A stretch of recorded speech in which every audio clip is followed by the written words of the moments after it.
Olá, saúdo a todos em nome do soberano Criador dos céus e da terra, o Senhor Jesus Cristo. Estamos aqui dando prosseguimento a série de 7 vídeos que estamos filmando direcionados ao debate contemporâneo em torno da crítica ao Novo Testamento e a família 35. Hoje temos o 7º e último assunto. Eu vou falar que os manuscritos mais antigos, de fato, não são os melhores. Aliás, são os piores. O que se segue foi copiado de meu livro The Identity of the New Testament Text. Foi publicado pela primeira vez em 77, mais de 40 anos. E a tradução para o português nunca foi publicada, mas você pode baixar do meu site qual o texto original do Novo Testamento, que este material está todo lá, inclusive as notas de rodapé, as referências, alguns acréscimos.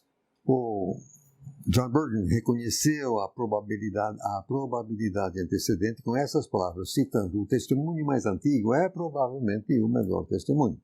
Que de modo algum esta probabilidade sempre se concretiza também é um fato familiar. Contudo, permanece verdadeiro que, em qualquer ocorrência específica, até que evidência tenha sido produzida em contrário, a mais antiga de duas testemunhas pode razoavelmente ser presumida ser a testemunha melhor informada. Agora, esta expectativa a priori parece ter sido elevada à categoria de certeza quase absoluta nas mentes de muitos críticos textuais do século XIX. O ingrediente básico do trabalho de homens tais como Tregelles, Tischendorf e Hort foi uma deferência aos manuscritos mais antigos. E nisto eles seguiram Lachmann.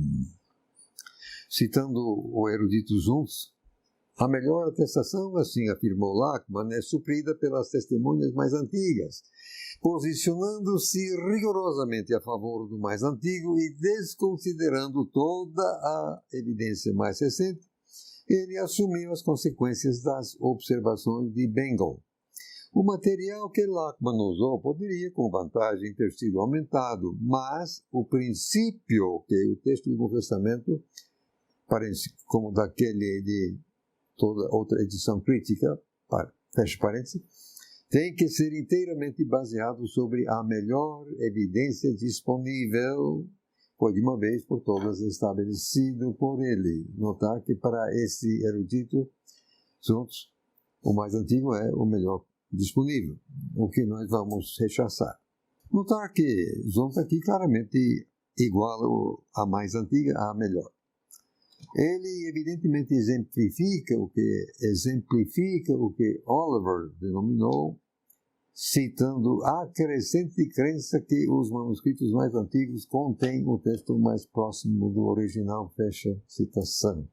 Aí Oliver prossegue, citando: alguns críticos recentes têm retornado ao padrão anterior de Tischendorf e Westcott e Hort, procurar o texto original nos manuscritos mais antigos. Críticos do início do século XX criticaram severamente esta prática do século XIX.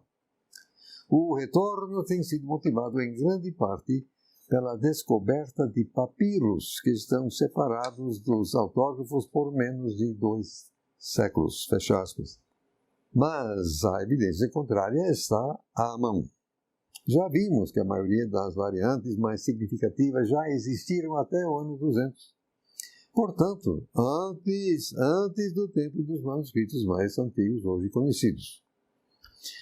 A pressuposição a priori em favor da antiguidade é anulada pela conhecida existência de uma considerável variedade de textos deliberadamente alterados, já no segundo século. Cada testemunha tem que ser avaliada por si só. Como o erudito Cowell tão bem colocou, a questão crucial tanto para as testemunhas antigas como para as tardias ainda é onde elas se encaixam dentro de uma reconstrução plausível da história da tradição manuscrita. Fecha a citação.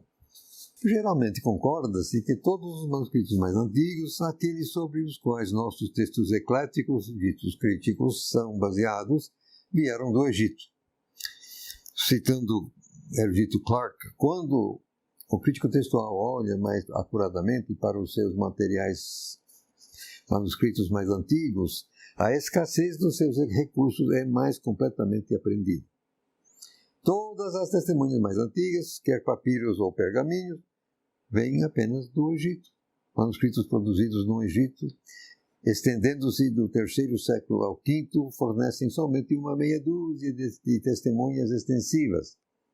Abre parênteses aqui, os papiros Beatty e os bem conhecidos unciais vaticanos sinaítico alexandrino Efrem Ciro e Freer Washington.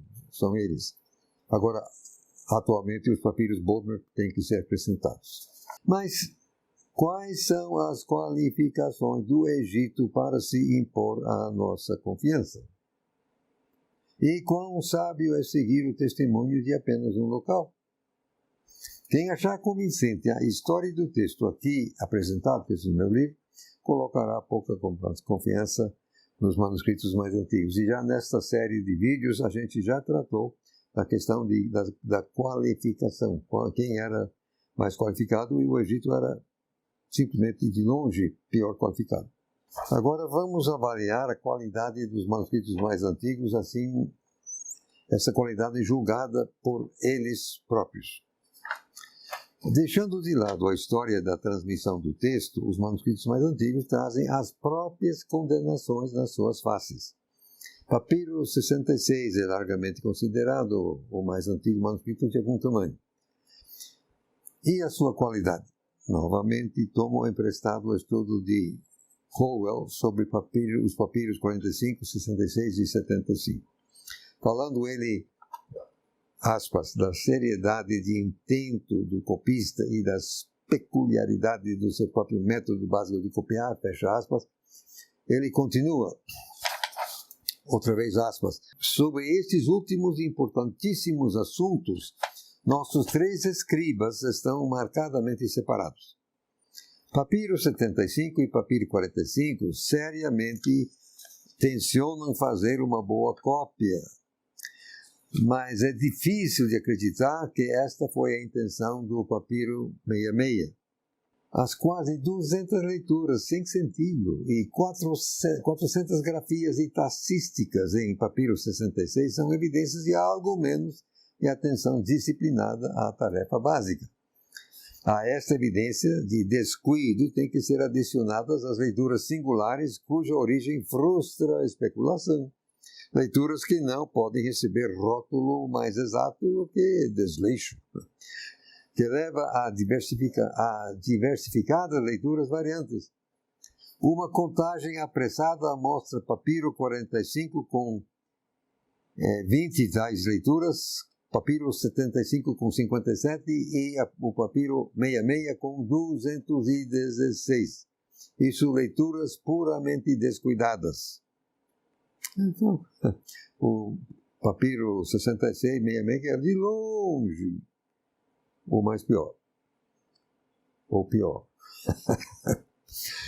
Como temos visto, o Papiro 66 tem, adicionalmente, mais que 2 vezes os saltos de palavras iguais para iguais que qualquer um dos outros dois, ainda como fecha a citação.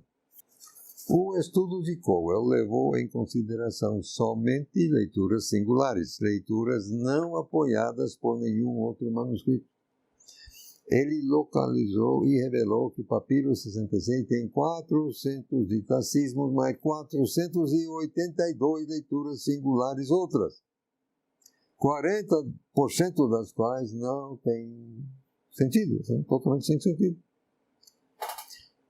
Citando outra vez, Papiro 66 edita, isto é, introduz as opiniões do copista, como faz com tudo a mais, de forma desleixada, dizendo Cowell. Em suma, o Papiro 66 é uma cópia extremamente ruim. No entanto, é uma das mais antigas, e talvez, em quanto ao tamanho, o maior. O Papiro 75 é colocado próximo ao Papiro 66 quanto à data de origem. Embora não seja tão ruim quanto o papiro 66, dificilmente poderia ser dito que é uma cópia boa. Cowell localizou e revelou que papiro 75 tem cerca de 145 itacismos, mais 257 outras leituras singulares, 25% das quais são sem sentido. Embora Cowell dê ao copista de papiro 75 o crédito de ter tentado produzir uma boa cópia, papiro 75 parece bom somente ao ser comparado com papiro 66. Parêntese. Se você fosse copiar o Evangelho de João à mão, será que você cometeria mais de 400 erros? Experimente para ver. Deve ser conservado em mente que os números oferecidos por Cowell tratam somente dos erros que são propriedade exclusiva dos respectivos manuscritos. Este, sem dúvida, contém muitos outros erros que acontecem também ser encontrados em algumas outras testemunhas. Em outras palavras, papiro 75 e papiro 66 são, de fato, ainda piores do que os números de Cowell indicam, porque esses números indicam. E isso não é tudo. Cowell continua assim, citando, em geral, o papiro copia as letras uma a uma. O papiro 66 copia sílabas, geralmente com 2 letras. O papiro 45 copia frases e cláusulas. A precisão dessas afirmações pode ser demonstrada. Que papiro 75 copiou letras uma a uma é mostrado no padrão dos erros. Ele tem mais de 60 leituras que envolvem uma única letra, e não mais de 10 leituras descuidadas que envolvem uma sílaba. Mas papiro 66 omite 61 sílabas, 23 delas em saltos, e omite também uma dúzia de artigos e 30 palavras curtas. Em papiro 45, não há uma omissão de uma sílaba em um salto, nem há qualquer lista de omissões descuidadas de sílaba. Papiro 45 omite palavras e frases. Fecha citação. Agora, isso tudo é muito instrutivo. Como linguista a nível de PhD, eu não tenho dúvidas em afirmar que as pessoas que produziram papiro 66 e papiro 75 não sabiam grego. Se eles tivessem entendido o texto, não teriam cometido a quantidade e o tipo de erros que cometeram. Pare e pense. Ao copiar um idioma que você conhece, você copia frase por frase, ou pelo menos palavra por palavra. Nunca letra por letra. Esses manuscritos são antigos, mas são exemplos muito pobres de como fazer uma cópia. Eles demonstram que a idade de um manuscrito não garante qualidade na cópia, nem mesmo a qualidade de seu exemplar. O papiro 45, embora um pouco posterior quanto à data de origem, será considerado a seguir porque é o terceiro membro do estudo de Cowell. Ele localizou e revelou que o papiro 45 tem aproximadamente 90 itacismos, mais 275 outras leituras singulares, 10% das quais não têm sentido. No entanto, papiro 45 é mais curto que papiro 66, a passo que papiro 75 é mais longo.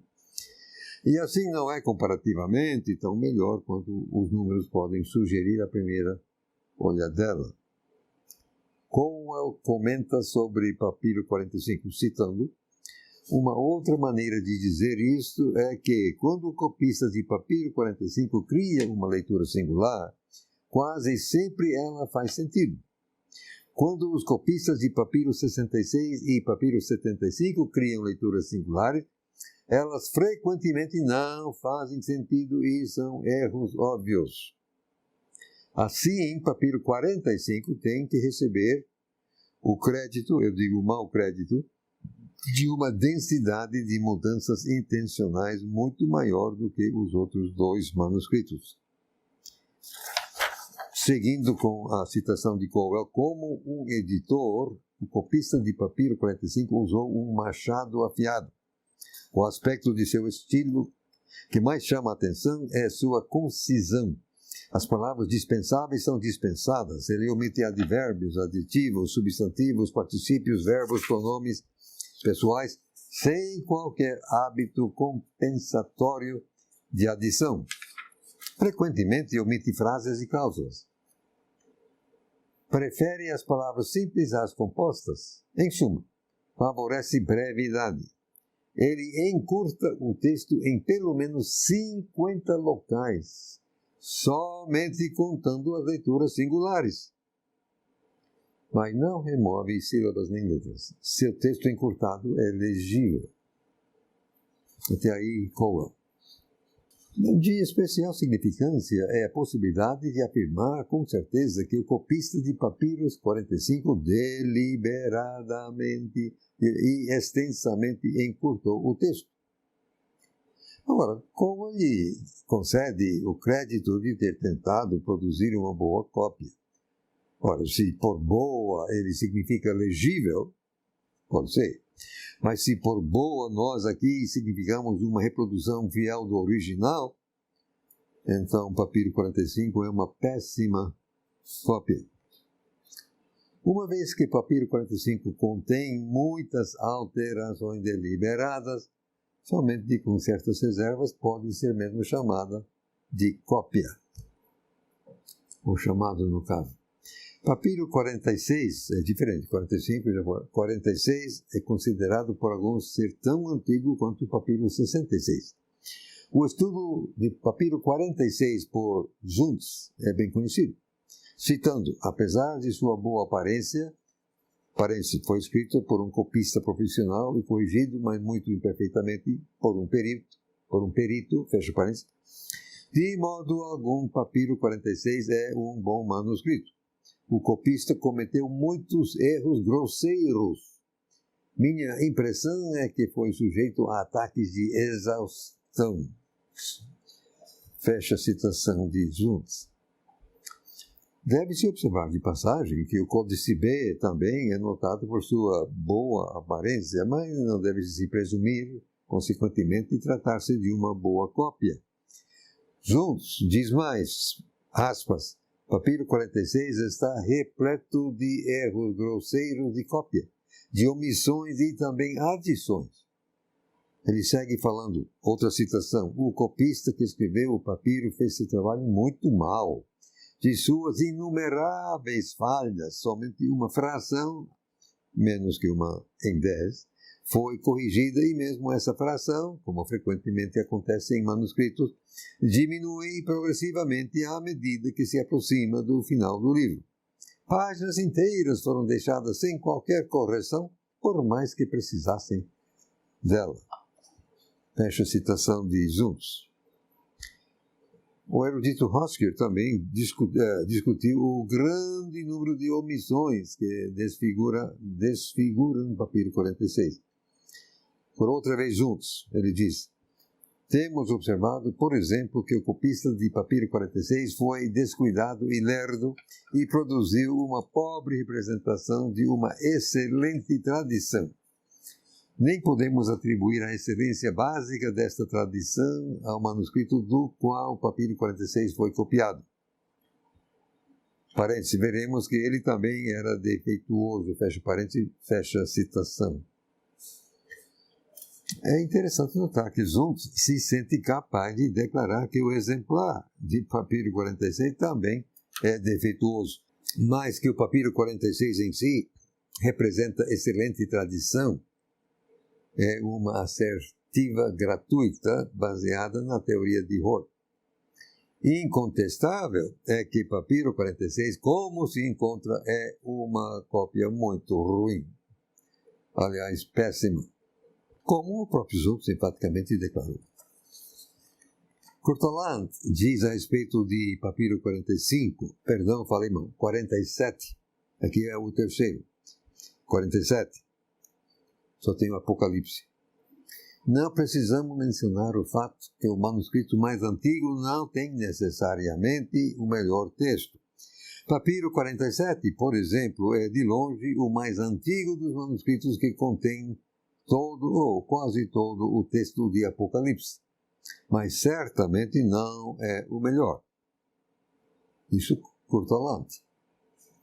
Agora vou para um segundo quesito.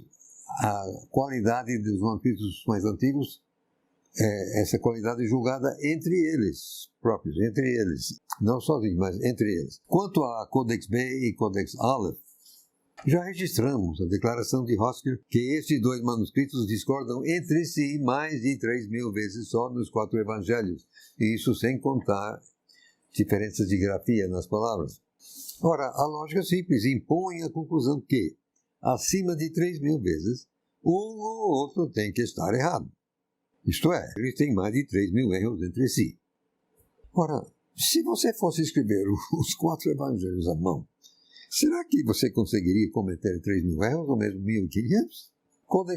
Esses códigos Aleph e B discordam na média em quase cada verso dos evangelhos. Agora, tal demonstração gravemente solapa a credibilidade desses manuscritos. Isso sem contar que concordam no erro, são muitos. Agora, John Burgon pessoalmente cotejou os códices que, nos dias dele, eram os 5 unciais antigos, a saber, Aleph, A, B, C e D. Nas suas obras, de forma geral, ele repetidamente chama a atenção para o que ele chamou de concórdia discors, a confusão e discordância prevalecentes que os anciãos antigos mostram entre si. Lucas capítulo 11, verso 2 a 4, oferece um exemplo, citando agora Burgon. Os 5 unciais antigos, Aleph, A, B, C, D, falsificam a oração dominical do Senhor como registrada por São Lucas em nada menos que 45 palavras. Mas tão pouco eles concordam entre si que se colocam a si próprios em 6 combinações diferentes em seu desvio do texto tradicional. No entanto, eles nunca são capazes de concordar entre si próprios quanto a uma única letra ou leitura variante, enquanto apenas uma vez são mais que 2 deles observados concordando. E este supremo ponto de união é nada menos que a omissão de um artigo. Tamanha é sua tendência excêntrica que em 32 das 45 palavras, isto é, que diferem do texto tradicional, eles respectivamente dão evidência solitária. Citação de Burgon. Aí ele prossegue com Marcos capítulo 2, versos 1 a 12, que oferece outro exemplo, citando Burgon. No curso daqueles 12 versos, acharemos existir 60 variações de leitura. Agora, no presente caso, os 5 unciais antigos não podem ser os depositários de uma tradição, seja ocidental ou oriental, porque em cada verso prestam testemunho inconsistente. Ademais, tem que ser admitido, pois esta não é uma questão de opinião, mas um fato óbvio, que não é razoável depositar confiança em tais documentos. Qual seria o pensamento em um cônjuge judicial a respeito de 5 testemunhas que, chamadas 47 vezes para ser examinadas, fossem observadas produzindo testemunho contraditório todas as vezes? Fim de citação. Burgon. Também, o próprio Hort teve ocasião de notar um caso dessa concórdia discors. Comentando Hort sobre os 4 locais no Evangelho de Marcos, onde o cantar do galo é mencionado, a saber, capítulo 14, verso 30, verso 68 e verso 72, 2 vezes, Hort disse, aspas, a confusão de atestação introduzida por essas várias correntes opostas de mudanças é tão grande que, dos 7 principais manuscritos, quer dizer, Aleph, A, B, C, D, L e Delta, Nenhum par deles tem o mesmo texto em todos os 4 locais. Fecha aspas. Ele poderia também ter dito que nesses 4 locais os 7 onciais se apresentam em nada menos que 12 combinações diferentes. E apenas códices A e delta concordam em 3 dos 4 locais. Agora, não está certo perguntar, são tais testemunhas merecedoras de crédito? Recordando o esforço de Cowell para reconstruir um arquétipo alexandrino para o primeiro capítulo de Marcos, o Códice B está errado 34 vezes somente naquele capítulo, um capítulo, ou então a maioria das demais testemunhas alexandrinas primárias também está errada, ou uma ou outra. Isso é que, diga, isso acaba com as pretensões do texto alexandrino. E assim quanto a Aleph, L, etc.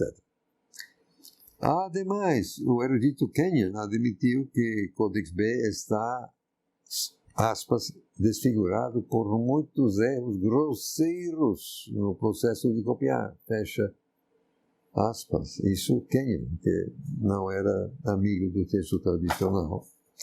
O erudito Scrivener disse a respeito do Codex B: uma propriedade marcante e característica desta cópia é o grande número de suas omissões, que uma porção não pequena delas resultou de mera desatenção do copista, parece evidente pela circunstância que este mesmo copista repetidamente escreveu palavras e cláusulas 2 vezes em seguida.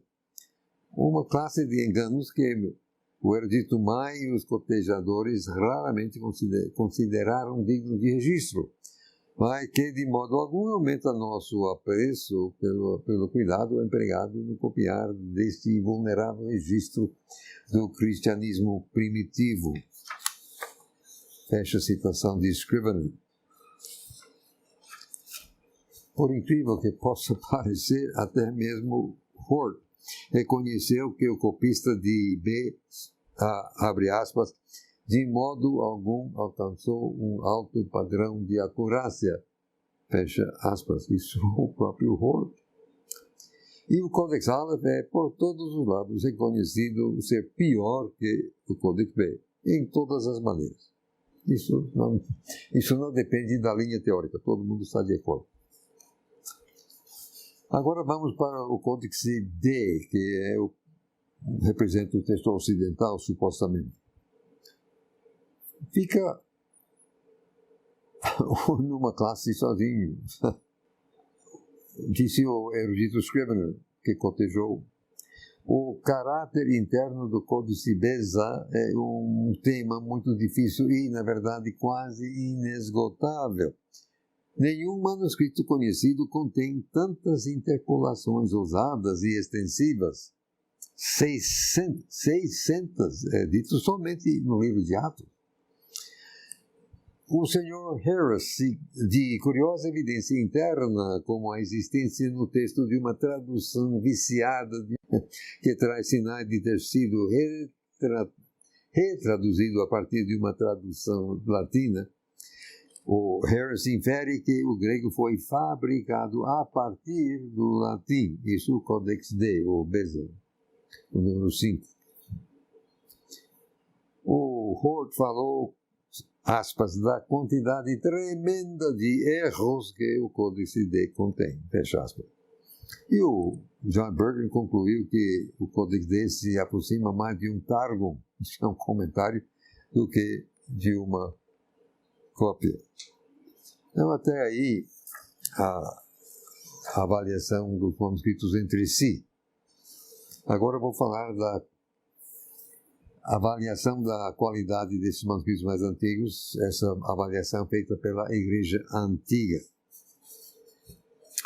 Se esses são nossos melhores manuscritos, podemos todos concordar com os que insistem em que a recuperação das palavras originais do Novo Testamento grego é impossível e voltar nossas mentes para outros empreendimentos. Mas a evidência indica que os manuscritos mais antigos são, de fato, os piores. É claro que a Igreja, em geral, não propagou o tipo de texto encontrado nos manuscritos mais antigos. o que demonstra que eles não eram tidos em alta estima nos seus dias. Considere o assim chamado tipo de texto ocidental. Nos evangelhos, ele é representado essencialmente por um manuscrito grego, o Codex Beza, o D05, acrescentadas as versões em latim, mais ou menos. Tanto é assim que por muitos anos, nenhum texto crítico utiliza um símbolo para representar o texto ocidental. Aliás, Kurt e Barbara Allen agora se referem ao texto ocidental simplesmente como o texto D. Bom, a designação é pelo menos o objetivo, né? A Igreja Universal simplesmente recusou-se a copiar ou a propagar de qualquer outro modo esse tipo de texto, o texto chamado ocidental. Também, a Vulgata Latina não pode ser legitimamente reivindicada para o tal texto ocidental. Na verdade, a Vulgata é mais bizantina do que qualquer outra coisa. E também lembrar que foi traduzida no IV século. Agora, considere o assim chamado tipo de texto alexandrino. Em tempos recentes, tampouco os textos da Sociedade Bíblica Unida ou de Nestlé Aland utilizam um símbolo para representar o texto alexandrino.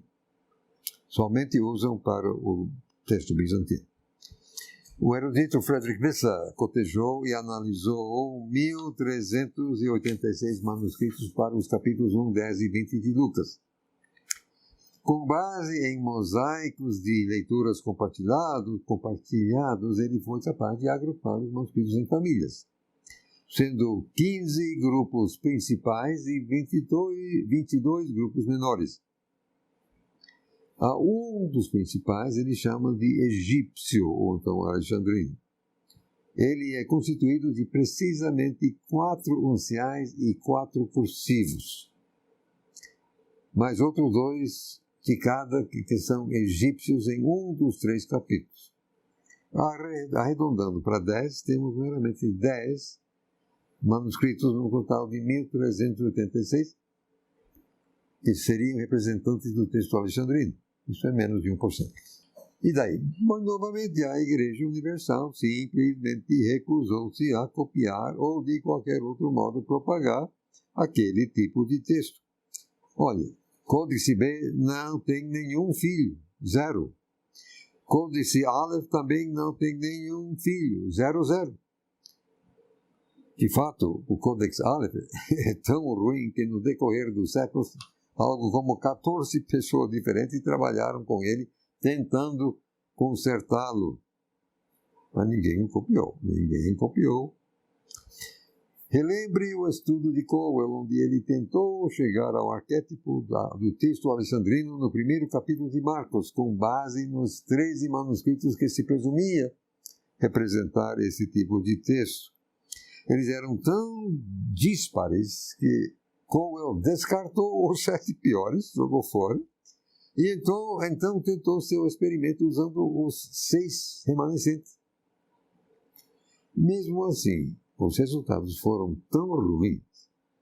Quer dizer, o Codex B, o pai de todos, divergiu do texto médio 34 vezes, só num capítulo, que Cowell colocou as mãos na cabeça e declarou que um tal arquétipo nunca existiu.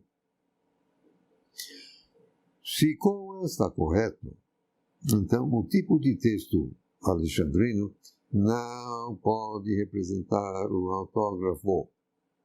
Ora, o autógrafo é o arquétipo mor, supremo.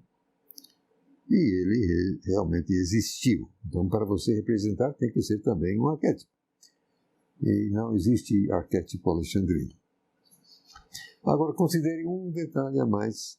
O erudito Zuntz diz do copista do papiro 46, de suas inúmeras falhas, somente uma fração, menos que uma em 10, foi corrigida, e mesmo essa fração, como frequentemente acontece em manuscritos, diminui progressivamente à medida que se aproxima do final do livro. Páginas inteiras foram deixadas sem qualquer correção, por mais que precisassem dela. Algo muito similar ocorre com o papiro 66. Por quê? Provavelmente porque o corretor esgotou sua paciência, desistiu, cansou. Talvez ele viu que a cópia era tão terrivelmente má que ninguém quereria usá-la, mesmo se ele pudesse remendá-la.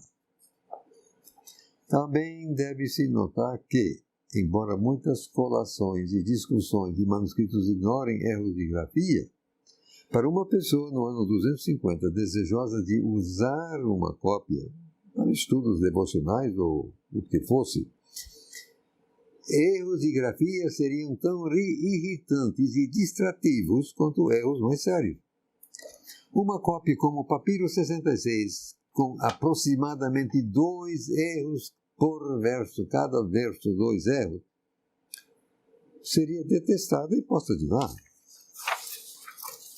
Recentemente, eu mesmo cotejei o cursivo 789, que está lotado em Atenas, na Biblioteca Nacional Grega, isto para João, e já havia feito Lucas.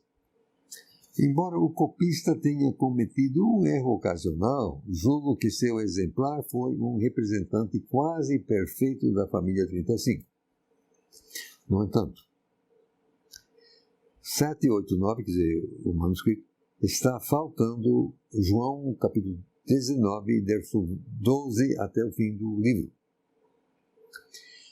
Uma mão posterior, o que podemos chamar de 789 supletivo, tem do capítulo 19, verso 26 até o final. Mas aquele copista era um soletrador terrível, com média de quase 1 erro por verso. Faz lembrar de Papiro 66, embora Papiro 66 seja pior, com média de 2 por verso. Eu, cotejando esse momento, eu fiquei zangado com o copista. Eu estava preparado para lançar maldições sobre a sua cabeça. Supondo que a causa dos erros fosse a ignorância, ao invés da perversidade, o copista não deveria ter empreendido uma tarefa para a qual ele era tão lamentavelmente desqualificado. Ora, seria psicologicamente impossível para mim usar o manuscrito 789 supletivo para devoção ou estudo. Eu ficaria com raiva. Mas eu não conseguiria continuar. Eu digo que coisa parecida aconteceu com o Papiro 66, 75, aquela turma 46. Ninguém quis usar, por isso que sobreviveram. Exatamente a questão. Ademais, como poderiam os manuscritos antigos ter sobrevivido por 1500 anos se eles tivessem sido usados? Na minha curta vida, eu mesmo já desgastei várias Bíblias pelo uso. Considerando a relativa dificuldade para adquirir cópias naqueles dias, eram dispendiosas, feitas à mão. Qualquer cópia digna teria sido usada até acabar, pelo uso. Agora, uma última observação minha. Eu continuo a insistir que a maioria dos manuscritos mais antigos sobreviveu porque eles eram intoleravelmente ruins. Era psicologicamente impossível utilizá-los. Além de ser um desperdício criminoso de um pergaminho bom. Copiá-los. Que saibamos, só tem uma cópia só de um desses antigos, que é exatamente o Uncial 06. Não, uma cópia do Uncial 06. Então, é esse assunto. Muito obrigado pela atenção.